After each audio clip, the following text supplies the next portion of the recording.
কি হবে। আমি গত গত 1-2 সপ্তাহে এই প্রশ্নটা কম পাচ্ছি আমার স্টুডেন্টরা সবার কাছ থেকে, বরং যেটা একটু বেশি পাচ্ছি আপনার দ্বিতীয় প্রশ্নটা, সেটা হচ্ছে যে শান্তিপূর্ণ সুষ্ঠু নির্বাচন হবে কিনা। তো এটা একটা স্বস্তির জায়গা, যেহেতু উনি এক ধরনের ডাটা দিলেন, আমি স্টুডেন্টদের ডেটা আপনাকে দিলাম।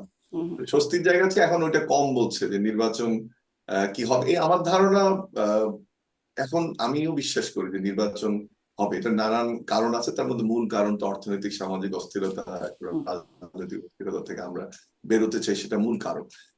আর দ্বিতীয় হচ্ছে যে এই মুহূর্তে আমি মনে করি যে নির্বাচন কমিশন যেভাবে পরিকল্পনা করছে তার দিকে এগিয়ে যাচ্ছে, এবং প্রচারণা শুরু হয়ে গেলে নির্বাচন কেন্দ্রিক আশঙ্কাটা আমার ধারণা আরো কমে আসবে। আমরা আপনাকে একটু আগে বলছিলাম যে আমরা সেন্টিমেন্ট অ্যানালাইসিস করি, এবং তাতে আমরা অনলাইনের যেসব পোস্ট হয়, ইউটিউবে যা যায়, এগুলো সবগুলো ট্র্যাক করা যায়, আমরা করতে পারি।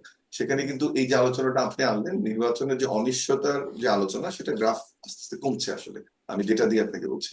আর যেটা আশঙ্কার জায়গাটা আমরা দেখছি যে সেই ডিসকাশন, যেটা ফেসবুক বলি, টুইটার, ইউটিউব, অন্যান্য যে সোশ্যাল মিডিয়া, সেগুলোতে হয়তোবা বেশি হচ্ছে। কিন্তু নির্বাচন কেন্দ্রিক অনিশ্চয়তার আলোচনাটা কাম্য নয়। আবার আপনি বাংলাদেশের রাজনৈতিক সাংস্কৃতিক ইতিহাস যদি দেখেন, এটা আবারও বলছি আমি, কোনোভাবেই গ্রহণযোগ্য নয় একটা প্রাণ, একজন আহত হওয়া, কিন্তু সে সংখ্যাটা কিন্তু কম শামিলা।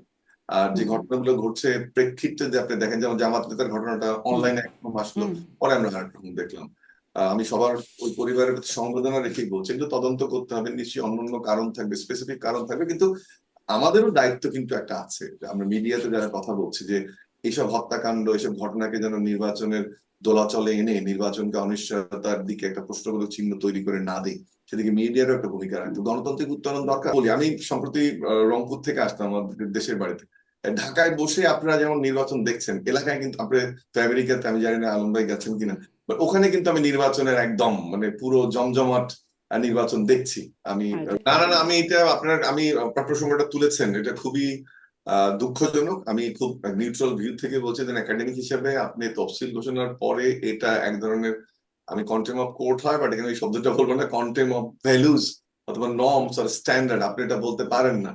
এবং আপনি এই পর্যন্ত বলতে পারতেন, অথবা মেনে নিতাম যে দল গঠন করেছে, স্বাগত জানাই এটা, কিন্তু আপনি এটা বলতে পারেন না, কারণ অনেক ধরনের কথা আমরা শুনছি, ডিপ স্টেট শুনছি, গভর্নমেন্টের ভূমিকার কথা শুনছি।